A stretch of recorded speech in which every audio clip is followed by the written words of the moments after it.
October it was. And one of the videos that we looked at each of our agendas right back from the beginning of the year.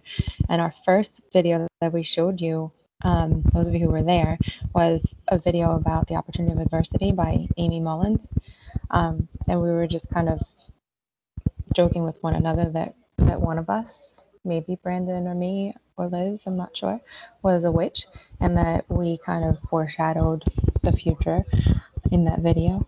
But the video really did capture a lot of what we're encountering now around the challenges and virtual living and things that are happening nationwide, worldwide.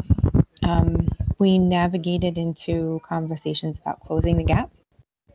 So we really wanted to analyze our data, know where we were, understand where the inequities exist, and then knowing where our efforts would be needed, then really venture out as a team and organize around that work for the year.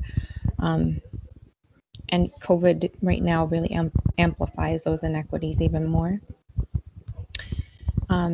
As you know, the hallmarks of advanced literacies was something that we infused into everything. So we did some foundational learning around what those were, and then organized to incorporate those as action steps into our CEP and into squashing those gaps. We had John Mitchell from Goalbook come and do some professional learning with us, but also there were a lot of partnerships across our schools that were formed this year, which was really helpful right now, given the opportunity that we have to engage in virtual learning with kids. It's helpful for goal setting, for progress monitoring, and there's lots of tools in there that can help us individualize the work that kids are getting. We studied with Christopher Emden. We studied the 7 C's, and in particular, we focused on cogens. We engaged in some work with some of our schools, one of them in particular, Tomville. And we know that our partners have engaged with kids in those conversations, and as the professional side, we've engaged in cogens in our other classes as well. We talked as we progressed in the year about paras and teachers and those relationships and how important it is to transfer independence. And all throughout the year, our efforts have been consistent to building those muscles of autonomy so that kids are ready, so that families are ready for what's next. And then our last session in March that we were together, we surfaced the case study from Bloomberg's work. And in particular, we wanted to focus around building independence and how we transition and transfer the learning from ourselves into kids becoming more independent. So let me see. That's our look back.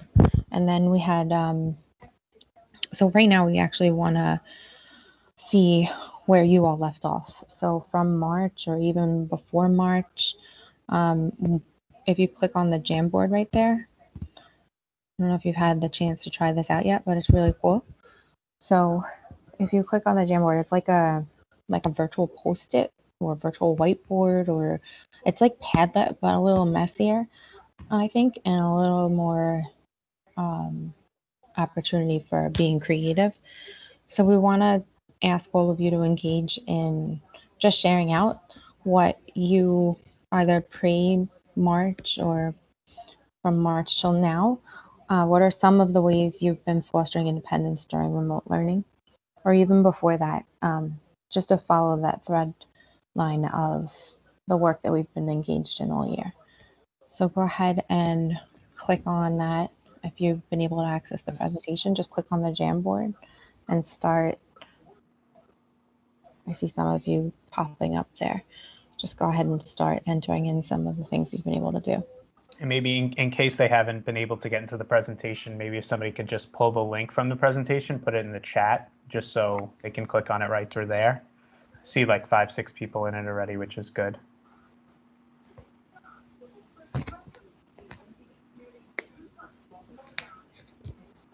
So if it's new to you, you could just grab a Post-it here on the left side, a sticky note. It pops up on the screen, and you could type your responses in and then move the sticky note anywhere on the screen. Make connections by drawing lines with the pens, connecting Post-it to Post-it, things like that. It's pretty cool.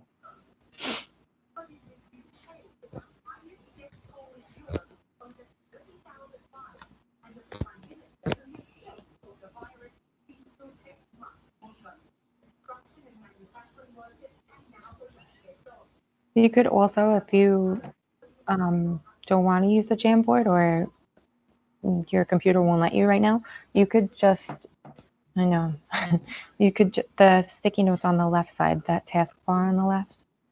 But if you want, you could just enter into the chat box and we can put what you want in there. We can just lift it out as a workaround. Yeah, so if you're not able to enter right into the Jamboard, go ahead and enter what you've been doing into the chat box.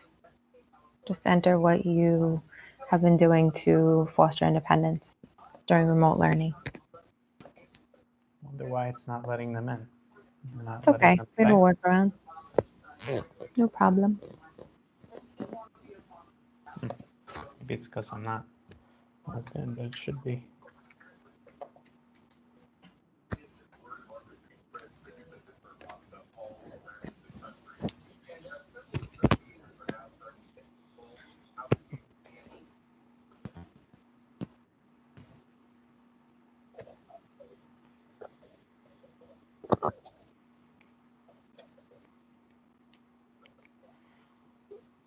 Oh, there we go. We got some responses now. Maybe it's because I wasn't logged in. All right. Cool. Yeah, make them bigger.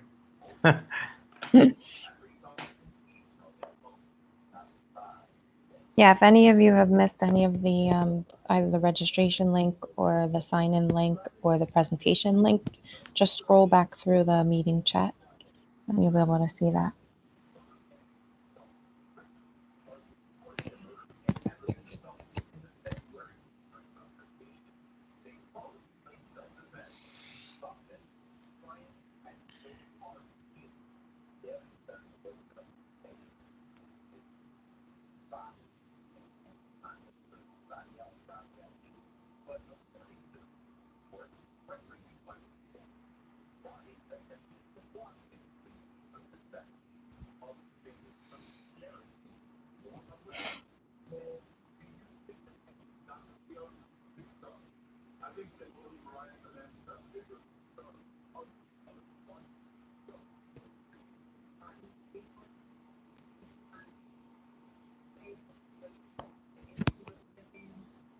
Uh-oh, what happened to the question? It's gone. I'll put it back.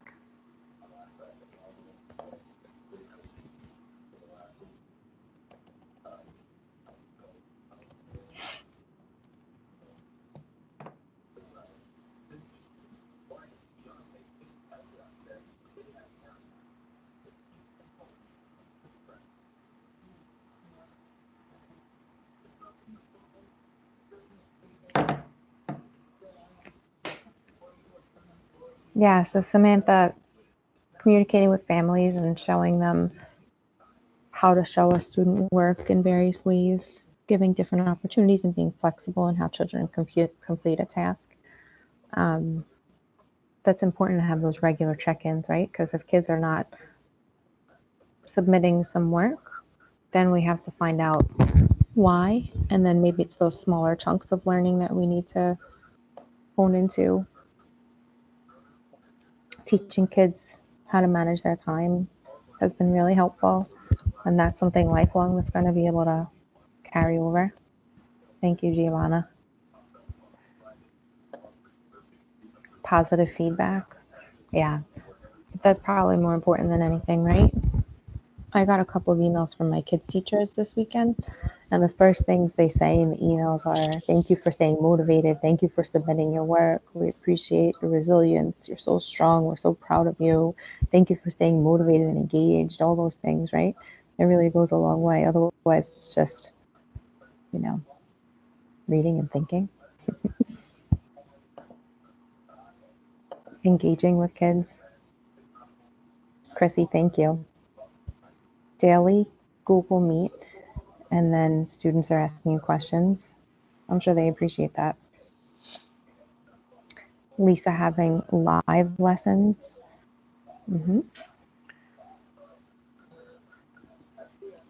I like incorporating the parent coordinators in there to share with parents so that parents can, you know, foster independence at home. Because I think sometimes it's easy to try and, you know, want to just move along and help kids just finish by, you know, really, you know, I don't want to say doing it for them, but, you know, giving them more help than they really need. So appreciate that part too. So I'm hearing a lot of ways that you are all engaging right now in remote learning. And I'm just curious if we could fine tune and think more definitively about how we're building independence. Like, how are the things that we're doing right now helping kids grow their skills? Like, yes, definitely technology, becoming familiar with the platforms, in advocacy, asking questions, right? Like, kids knowing that they're confused and knowing where to go and who to ask and getting clarity so that they can complete tasks. That's really important. Creating or like teaching and modeling how we create schedules. I know there's a couple of teachers at Curtis who are actually creating daily planners virtually with kids. If you attended our last or one of our last sessions, we had we shared Google Keep, which is like similar to Jamboard, but like more organized on a daily basis, right? So it's like an online planner, and you can collaborate with friends and keep yourselves on track. Like those kind of things are really helpful to help build the independence and build those muscles. Getting comfortable for sure at first. And what day are we in? What week are we in for remote learning? 5,723. Yeah. So we, you know, at this point, we're not so much familiarizing everybody with, you know, the platforms as much as we're trying to build those muscles.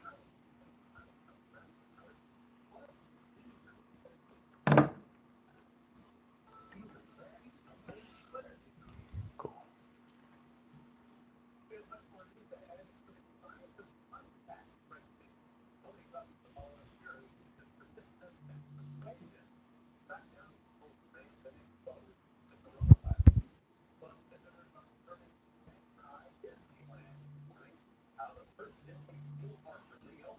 Okay.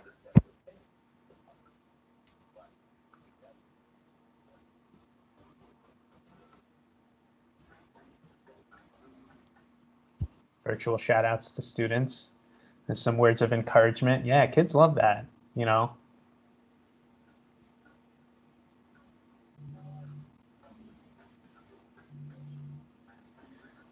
Yeah, I like that. Helping kids to manage their own work. That's a big part of making kids more independent, right? Teaching them strategies to manage their own work and to organize themselves. That can help them in the long run for sure.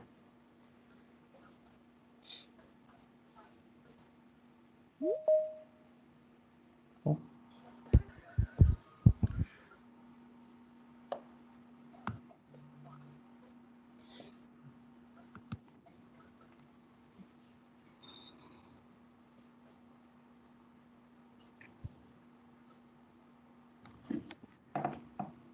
So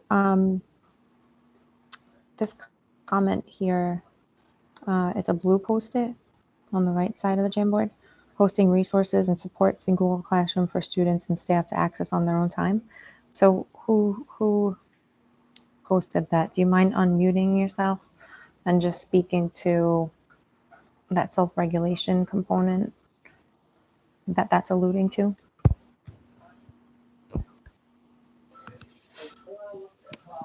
Hi, Contessa. This is Denise. That was me. Hey. Oh. Hello. I'm sorry. I was having a hard time unmuting myself. So a lot of our teachers have been using Google Classrooms as one of the platforms, but we wanted to acknowledge that not all of our students can get on to the classroom at the same time. They might not be able to get on certain days and do all their work on one day. We wanted them to be able to have flexibility to be able to access the classroom and to complete their work during times that were good for them and their families.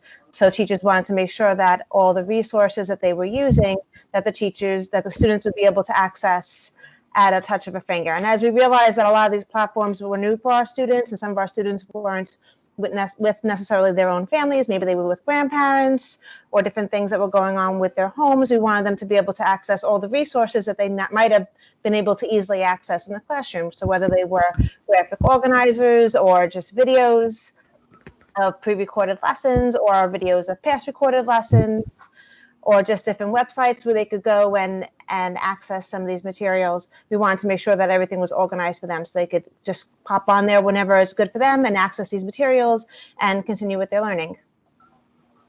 Awesome. Thank you. You're welcome. And Liz, did you want someone to share? I'm curious about, can you hear me well? Mm-hmm. Yep, we can hear you. I'm curious about this one on the bottom right, the blue one, about daily flow docs, organization.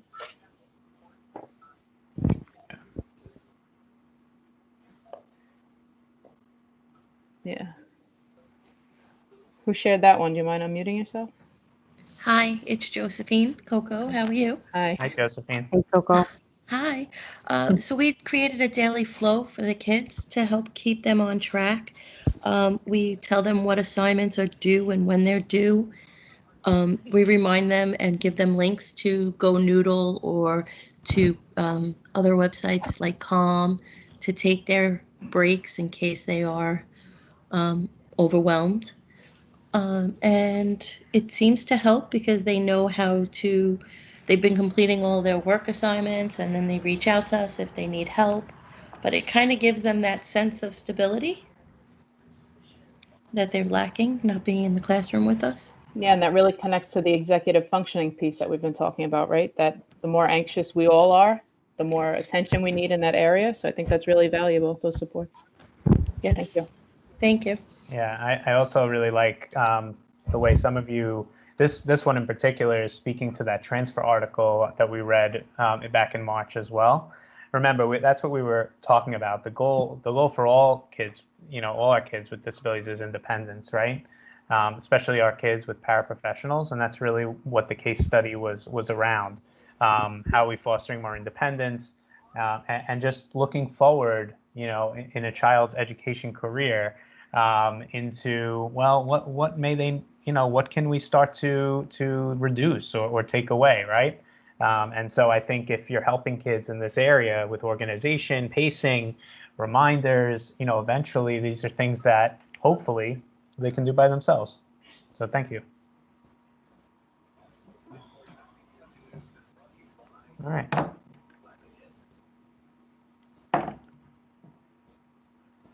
So this is open. If you want to continue to add in, we got a lot of responses. So feel free to go back in there and respond. I'm going to go back to the presentation.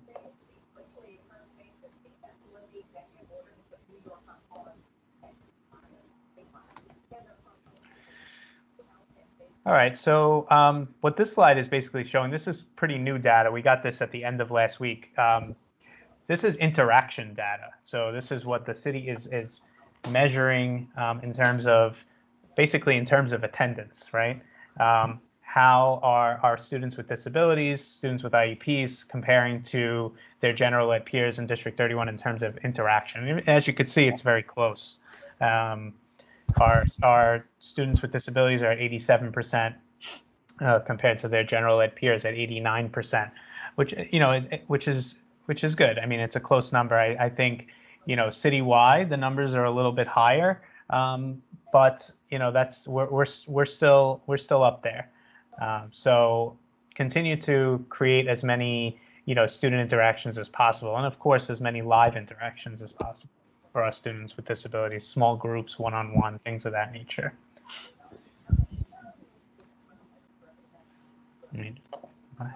Oh. So we're going to start to share with you some of how we transitioned into remote learning this year, give you a little summary of our work. So I think Liz is going to start here with phase one of what we did in the beginning of all of this. Yeah, so we've been asking a lot for feedback from you guys of what you've been doing. So we figured we'd share a little of what we've been doing so you can see from our lens. So when we transitioned into remote learning, the first phase, the first thing we did was start with the remote learning inventory survey, where we asked you guys how you prefer to connect with us and what you need. So the results showed that some people preferred reaching out to us as needed on an individual basis, which was about 30% of you, but 70% of you hope to be able to meet virtually. So we think between the Google Classroom being available for your individual needs at your own pace, and then our PLOs that have been highly attended, we think we're meeting all those responses. At the same time, we started providing technical support, mostly on Microsoft Teams, Google Classroom, and remote learning plans. That was based on individual need, cross-functional collaboration, working with teaching and learning, and that also continued through our PLOs that we were offering.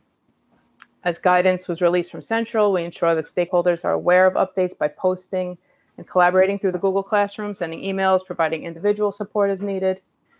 We've supported rec supervisors with access to IEPs. We provide you guys, we hope, with constant support through our Google Classroom and PLOs and any individual requests we receive. We've been streaming updates with principals and assistant principals by inviting them into our classroom and sharing at principals conferences when we're invited. And as we receive inquiries from any stakeholders in the field, we share them on a question doc, which is shared with our director, who is then able to escalate those questions that are left awaiting guidance. So even though we might not have answers to your questions, we're able to answer you, that we're pushing it higher to get answers. Then on the next slide, you guys are familiar with our Google Classroom, but you can see the topics that we maintain. You can always access our past professional learning presentations and recordings, share guidance documents, goalbook webinars on distance learning, virtual field trips, which I mentioned I think is pretty weak. We got to amp that up a little bit. Social emotional learning, highlighting Sanford Harmony at home, and extensions and apps to help create access.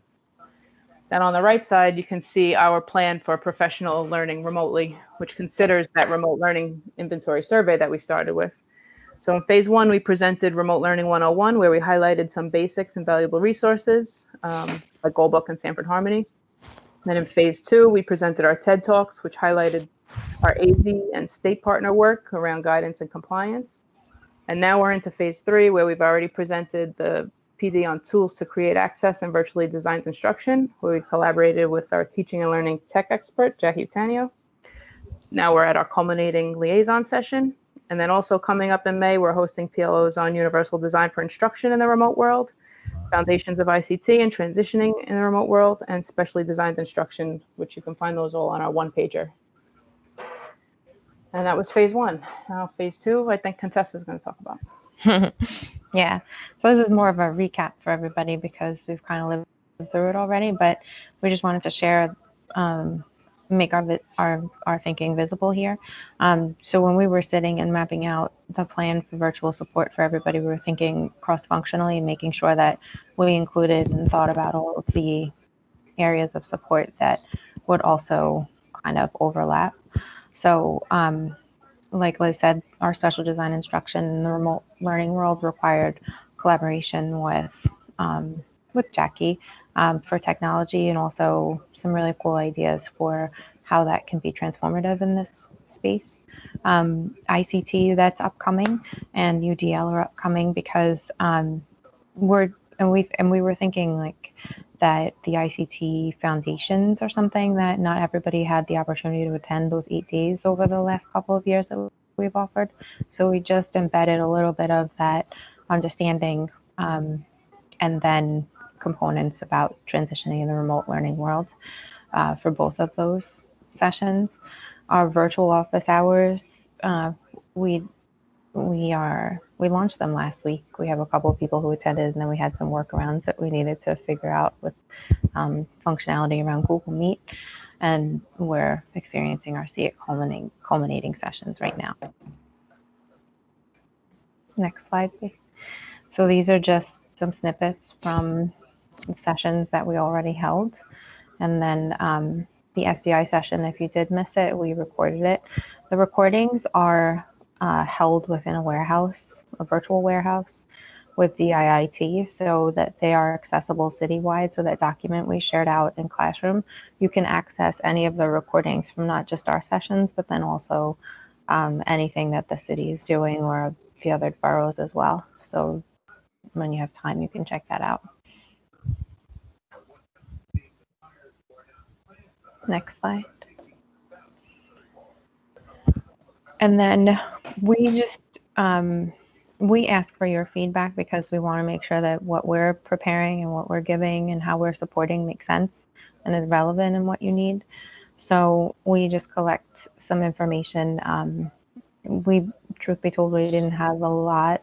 Like we have over 50 people here right now, maybe 25% of you or of our folks in Classroom participate in the survey, but of the voices who did contribute, apparently what we have decided and what we have delivered is meeting the needs and the wants of our audience. Digital tools to use for remote learning, guidance on CSIS policy and procedures for IEP development, monitoring and reporting the RLP. These are most times further guidance awaiting. So it's really, we're trying to escalate questions that we have as they come up that all of you give us, and we're relentless about getting answers. So that's why that stream for Classroom is really helpful for all of us just stay connected and figure out how we're all processing this together. And we do have some updates that we're happy to share later on in the presentation. But let us know what you need. And so now we're in phase 3, where we are not only focusing on remote learning plan completion, but beginning to also focus on quality and what makes sense in those remote learning plans, right? Just to make sure that the thought process is there by our case managers, and hopefully that it's just not a compliance document, that it's really being thought out with a team approach with the related service providers of that student, the parents, of course, since they have to agree, the paraprofessionals, anybody else who's involved. Our remote learning goals, which for you, for us as a team, is to really help create access for kids virtually. We're reflecting on that constantly and making sure that our PLOs address those as well. Our upcoming professional learning is based on kind of feedback we've been getting, what administrators, teachers, paraprofessionals are telling us that they feel like they need. And so we need that continued voice from you to, so that we can understand moving forward what it is that you need. And we've been following up and participating with our participants from past PLOs. You're going to have the pleasure of hearing from 2 of them. We'll introduce in a minute. Again, like Contessa stated, office hours. We have office hours Mondays at 1 o'clock and Wednesdays at 10 o'clock. Our links can be found in our classroom, where if you want to just come in, bounce some ideas off of us, ask us some questions, that's what we're there for during those times. We've been sharing with parent coordinators to get out that word around remote learning plans, around the IEP process, resources for parents, things of that nature. And then this week actually is the rec centers are being staffed with some student teachers in a partnership with the College of Staten Island to provide some targeted reading instruction for them, for students there that have parents that have first responders, and so they're there for a lot of the day, and just to make sure that they stay on track. And so right now we have 2 of our liaisons on the call.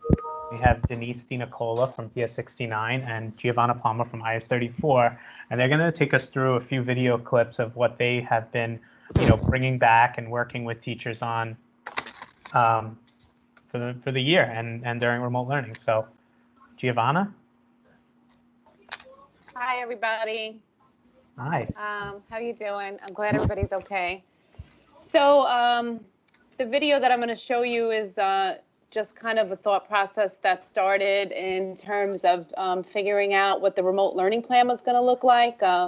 After looking closely at the IEP and the effects of the student's disability on their learning and the management needs that was listed originally on the IEP, we were wondering how we were going to meet the needs of all the students in the classroom.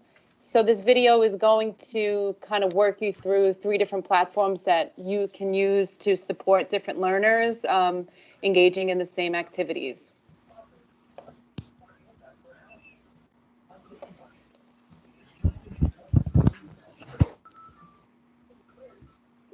Hi, I am going to walk you through 3 different presentations of the same activity. Here is a Newsela article. Newsela, ReadWorks, Common Lit, they will allow you to sync to your Google Classroom. You can assign your students an article. They can read it independently, annotate independently, answer the reading comprehension questions, complete a writing assignment. But some of our students cannot complete a task like this independently. We use certain strategies in the classroom, such as reciprocal teaching or cooperative reading strategies. So in this activity, I tried to take those particular strategies and I created a Google form. This Google form is a list of guided questions that support comprehension. So the students are able to read 1 paragraph at a time, answer the guided questions, which will ultimately help them create a gist statement for that particular paragraph. Like I said, it supports those 2 different strategies. This is for our students who have difficulty summarizing key ideas. They have difficulty reading for explicit meaning. They have difficulty comprehending grade level text. So I tried to take those particular strategies that we use in class and I created a Google form out of it. The third activity that I wanted to show you was to support students with dyslexia. Again, this is the same article that we presented to 2 other different sets of students. And here's our 3rd student. He has difficulty. If you notice, it's only assigned to 1 person. He has dyslexia and he has difficulty reading in general. On his IEP, it states that he should have everything read, including ELA. So I found Nearpod, which is a beautiful thing. If you haven't met Nearpod, somebody introduced me to this, and I'm going to walk you through it. This is the article. You can snip chunks of articles and create a slideshow of all the different paragraphs, all the different chunks of the article, any way that you want. The beauty of this is that down here, if you can record yourself reading the paragraph. A lot of kids have that on their IEPs and even on their remote learning plans that they need everything read to. So you can read whatever you need to read to the students with this particular slide. I know a lot of platforms allow you to do this, but this I found was very helpful because this slide, which is an open-ended slide, allows the students to record themselves responding to you. But before we get to that, you can actually erase this. I was playing with it. Here are the directions, which were the directions that were on the Google form in the previous slide. So you're able to type it out and you're able to read the directions to them. Just add an audio of you reading the directions. A lot of students have that on their IEPs, that they have the directions read to them. You can clarify it if you want because you're speaking to it. So you could actually make it as specific as you want to. The kids have the option to type here if they want to type. Like I said, some kids with dyslexia have difficulty creating grammatically correct sentences. They have difficulty spelling. So the beauty of this is they can record their responses. So after you read them the directions, they can press this button and record the answer to each of the tasks. And then they submit it to you. And then on to the next slide. And each slide is the same. Again, you can read to the students, and then they move on to the next slide, and they answer the open-ended questions. So this is a third way for you to support students to complete the same activity. So they're all reading the same article, they're just getting it in a different way. I hope this helps.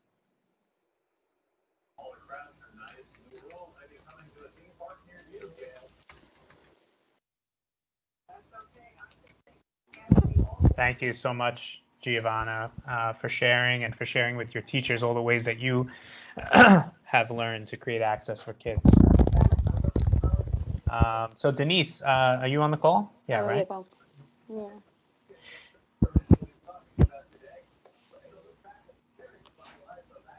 Yeah. Yes, there I'm you here. are. Sorry. Okay, you just Can you walk hear us me? through. Yeah, we can hear you. Hi. Am I back? You're back. You're back. We hear you. Do you hear Okay. us? So the first video here. Am I back? Okay. The first video. Yes, I do. Are you still there? Yes. Okay, so the first video here is of one of our students. His name is Anthony. He's in a second grade ICT classroom. He's actually in a Nest classroom. And what you're going to see is he's going to be conferencing with his classroom teacher. They're using Seesaw as their platform, and they're going to be going over some of his, one of his IEP math goals.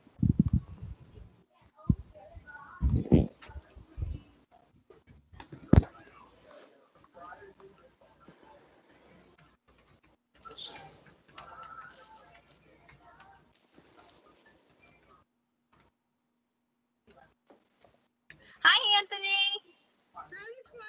How excited to do this. How are you today?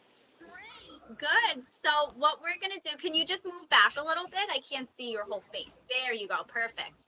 So what we're going to do today is we are going to take a look at your math goal, which was also your IEP goal, and we're going to look at the pieces that we have in your portfolio folder, and then we're going to reflect on our goal, okay? Reading goal too? Just math for today, okay? Okay, because I got a little confused of the portfolio for reading workshop. Yeah, the reading goal we're gonna do next Friday for portfolio work, okay? Okay. All right, so I'm gonna share my screen with you so that you can see your Seesaw account, and then we can take a look at everything that you have in there, okay? So I'm on your name here. Let's just go to your reading math portfolio folder, sorry. And let's scroll down to take a look at what our goal was. So we set this goal back in March. And what was your math goal, Anthony? Challenge myself to solve multi-step word problems. Yeah, you had the challenge goal because you got everything right on your exit slip, right? So we had to challenge you a little bit and make a different goal for you, okay? So the first piece that we have here was just a regular math activity, and we gave you 3 word problems that were multi-step word problems, and you were able to show step 1, step 2, and then your answer with the unit. So you did amazing with this activity. And then the second piece that we had was your exit slip. So again, there were 2 word problems here. You showed the steps that you took, you included the unit, and you got them correct. So now we're going to go ahead and we're going to reflect on this goal, okay? So I'm going to create a note for you. And this was your March math goal. So Anthony, let me ask you, do you think you're anchored in this math goal? Yeah. Okay, so we're going to go ahead and write, I believe I am anchored in my math goal, which was, what was your math goal? To challenge myself to solve multi-step word problems. Awesome. Solve multi-step word problems. How do you know you're anchored in this goal? Because of my exit slip. So I know I am anchored in my math goal because I was able to. So you had an exit slip, but what was the first thing that we had in there? That was just a regular. You want me to pull it up again? What was this? This wasn't an exit slip. It was just a math activity. Yeah, so we're going to go ahead. I was able to complete a multi-step word problem activity. And what else did you complete? An exit slip. Awesome. And complete my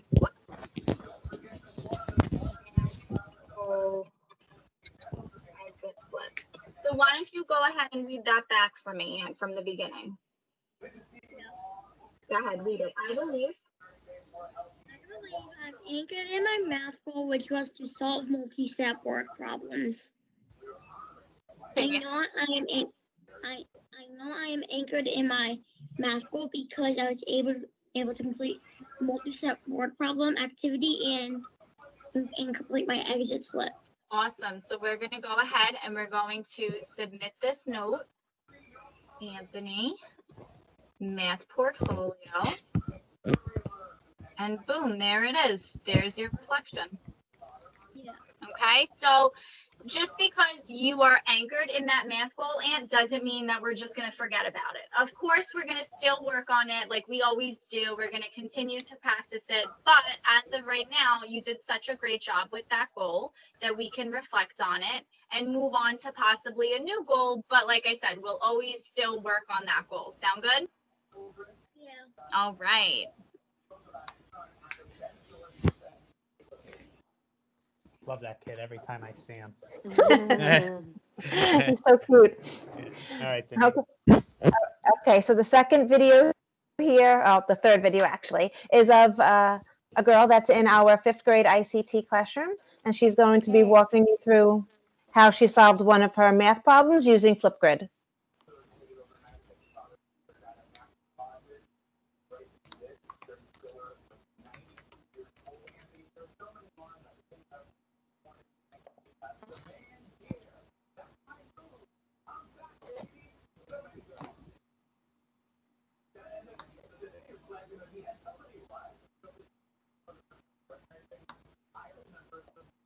So today we're still offering problem. That problem is Laura walks 3/5 miles to school each day. Isaac walks to school 3 times as long as Laura. How far does Isaac walk to school? So if Laura walks 3/5 and Isaac walks 3 times as much, so you're gonna put 3/5 times 3. But when you multiply fractions, you always put a 1 under the whole number to make it a fraction. So, and then you multiply the numerator by the numerator and the denominator by the denominator. So, and that 3 times 3 equals 9, 5 times 1 equals 5. And so that's an improper fraction, 9/5. So let's make that into a mixed fraction. So 5 can go into 9 one time, and 5 stays as the denominator. See? Boop, boop. Stays 5. And then, so 5 minus 9 equals 4. That's how you get how long he walked. There is a clear version if you could not see. Isaac walks 1/4 of a mile each day to go to school.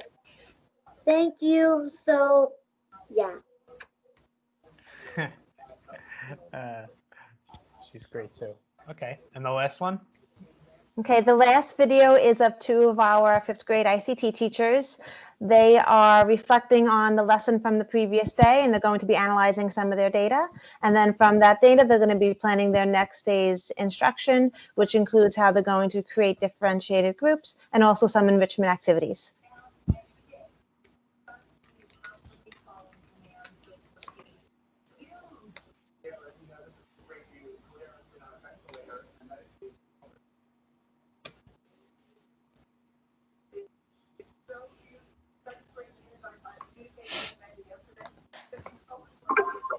So I'm looking at the data from yesterday's task, and I'm thinking that we should have two small groups. One small group addressing finding the unknown measurement when given the volume of a rectangular prism, and then the other small group addressing finding the volume of composed figures. It seems that that's where the deficits are lying. Yeah, I just looked at it actually, and I agree. So I can take the finding the unknown group. What I can do is, why don't I make a task template or a lesson template, and it can be I do, we do, you do. Okay. So we can model something, and then I can create something that we can solve together, and then I can make an exit slip for them. They can do it independently when I'm done. Okay, perfect. And then I'll do the same for finding composed figures. We'll do the same I do, we do, you do format, and they'll follow the same protocol. And then I'm thinking for those students that actually are anchored in both of those skills, why don't we have them, for student choice, they can either create a tutorial on how to find an unknown measurement when given the volume, or create a tutorial on how to calculate the volume of composed figures. And then they can have the choice of either creating a video on Seesaw or Flipgrid or even a Google slide presentation, whatever they feel that they would shine in. I think it's a great idea. Those are great options for them. Okay, perfect. Let's get started on the template. Okay, perfect. So, so Denise and Giovanna partnered with us last week. We had to present for the Office of the First Deputy Chancellor, and so they actually did a very similar presentation of these videos to them, and you know, the OFDC people were very impressed with, you know, their work, and we can't thank them enough for sharing with us. And we encourage you all as well, if you have some videos you'd like to share with us, or if you'd like to invite us into your, you know, some of your classrooms, you know, please do that. We'd love to come in. Well, thank you, Giovanna and Denise, once again for being on today. You're welcome. Thank you, guys. So yeah, that's a dancing, screaming child for you, Denise and Giovanna, and for your staff, respectively, at your schools. So we want to just take a moment to appreciate the both of you and your staff and your administration for being so supportive, because the ripple effect of that then sharing out with some central folks is that now citywide, all of the special education directors are going to get to know how this is living and working out for our schools. So, representative of Staten Island, we appreciate so much that you're trying to figure this out, and that the amazing impact it's having for kids. So we appreciate you, and we appreciate all of the liaisons, because we know that even though we didn't get to know exactly to the level of intimacy that we have with IS-34 and PS-69, we know that you're all figuring it out as well. So we appreciate all of you. All right, so quickly, I don't know, Ted, are you on? Go ahead. I'm here. Okay. So this is the percentage of completed remote learning plans, and this is what the DOE Central is using to see if the students are receiving their services. The challenge part right now is that this is as of May 5th, so we're a little bit behind. So I'm waiting for the new data to come out, and we're up to 86%. A little bit probably higher now because people are correcting them. Some of the problems were, well, some of them were done after, finalized after May 5th, so that's not going to show here. But some of the issues are that some kids don't have any RLPs. Some are left in draft. And then the biggest problem with some of them are they were uploaded because we all did such a good job and we want to get them all done by April 3rd.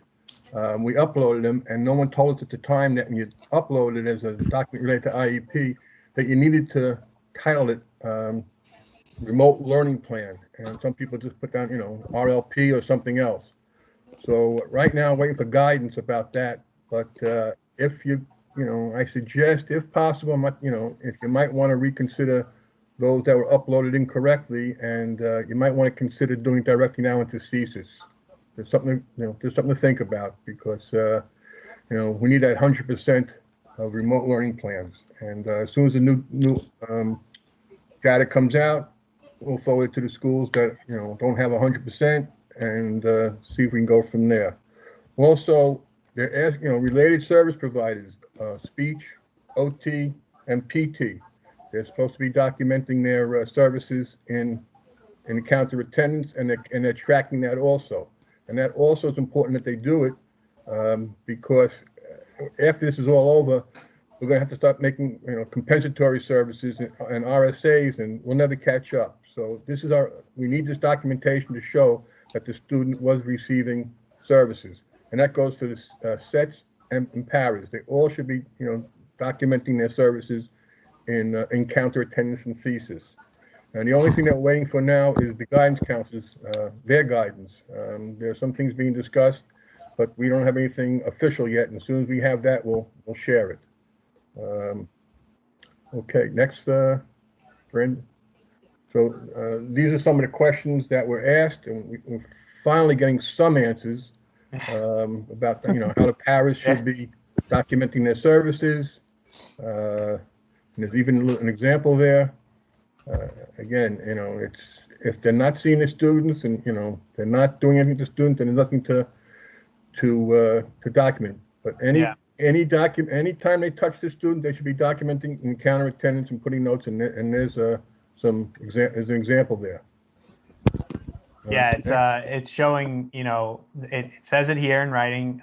They should therefore record their duration and thesis as they normally would. What they're asking you to do as a suggestion is to give a little description of what you've done for that day. That's why we've been telling most of you to keep a log kind of written of what you're doing, the types of interactions. So you can write something, like AM email, email to student, supported within the classroom, however, whatever you did for that day. But it is saying to record the duration and thesis as you normally would. All right, so hopefully that's clear. We have this FAQ document at the end of the presentation, and you can share with your schools as well. We're going to put it in the classroom, share it with principals, share it with assistant principals as well. We have a question in the chat. Yeah, I'm not telling anybody. I'm not telling anybody to redo the RLPs. Okay, it's a suggestion. Right. If possible, just go back, and because chances are you're going to be updating it anyway. So, again, I'm not telling anybody don't say Ted said to do this. Right. So, it's a suggestion. TED Talk. Ted said in TED Talk. But right. Just think about if you don't consider to redo them, you're going to keep coming up on our compliance reports. And unfortunately, we know it's a known issue, but we're going to have to keep reminding you of this is where you are, this is where your percentage is. And Central is trying to get us to be as close as the city's average as possible. So right now, we're below the city average right now. So that's we're usually number one. So right. Ted takes that very seriously. Very seriously. That's it. So that's my life. If you are redoing them, just redo them. I don't know if you're. I mean, the title. You want to pay attention to how you title the last document. If it's coming up with anything but remote learning plan, then that's where the issue is. All right, because some of you were titling them as COVID-19 plan. We saw a bunch of different titles. Okay. Chapter 4.8. So Chapter 4.8 will not be implemented while schools are closed during COVID-19. When we go back to school, Chapter 4.8 procedures will need to be enacted for any IEPs that were done during remote learning time.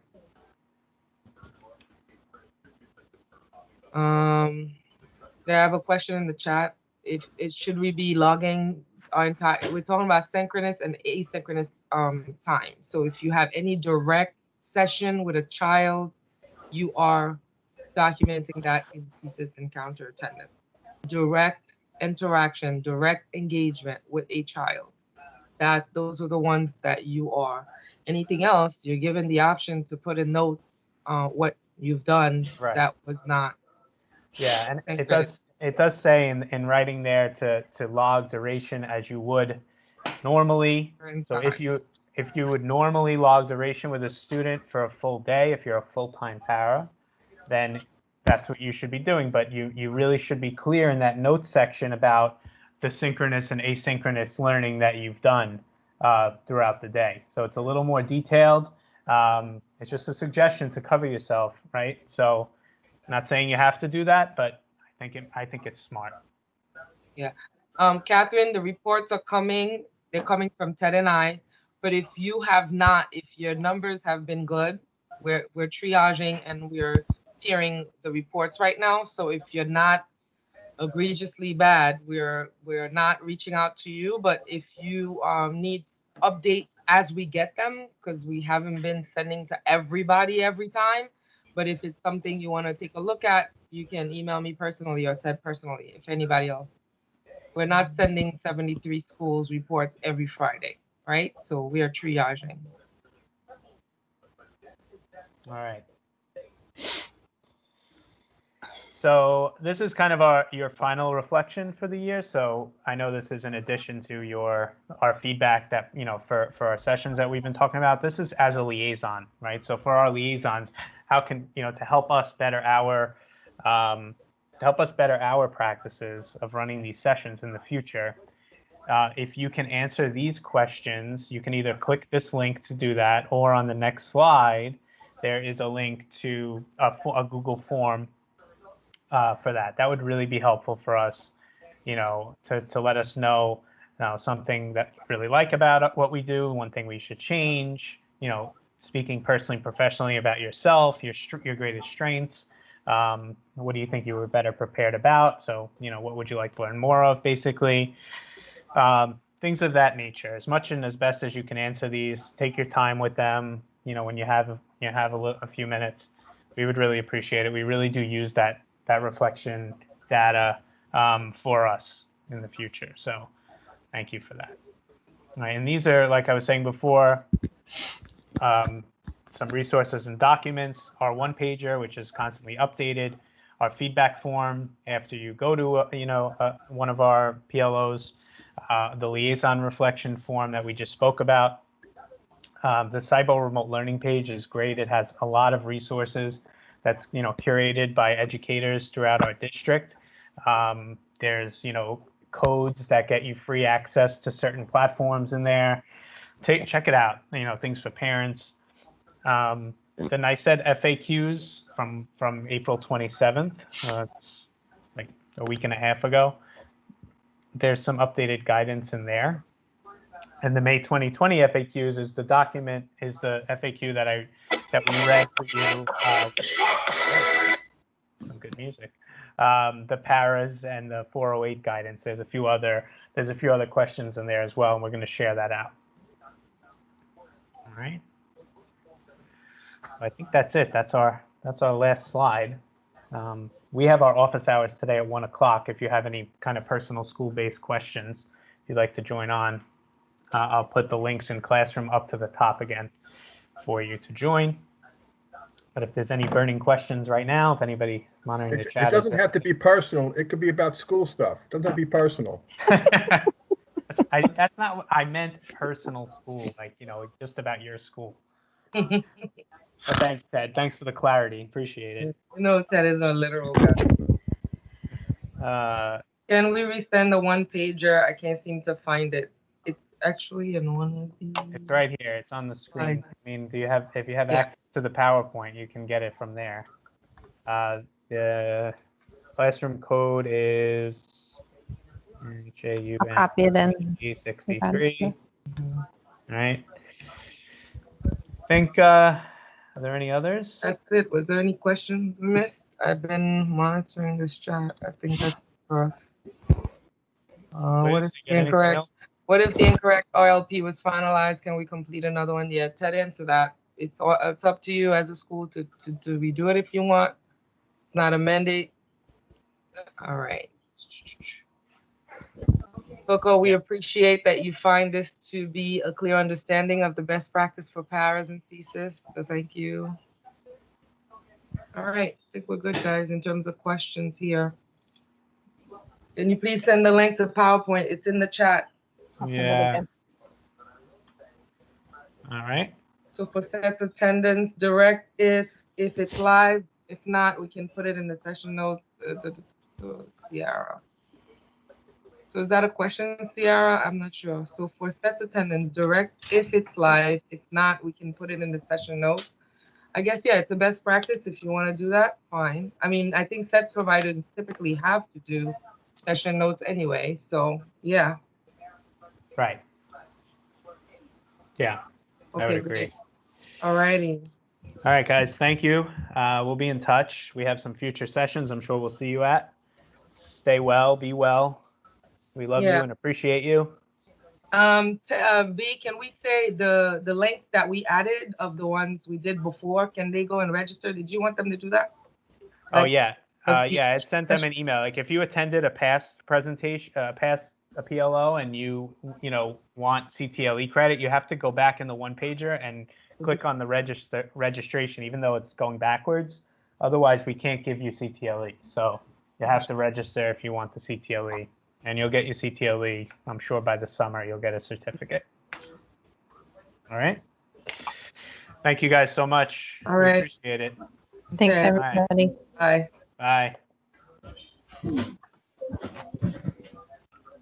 Thank you. Did we stop recording, guys?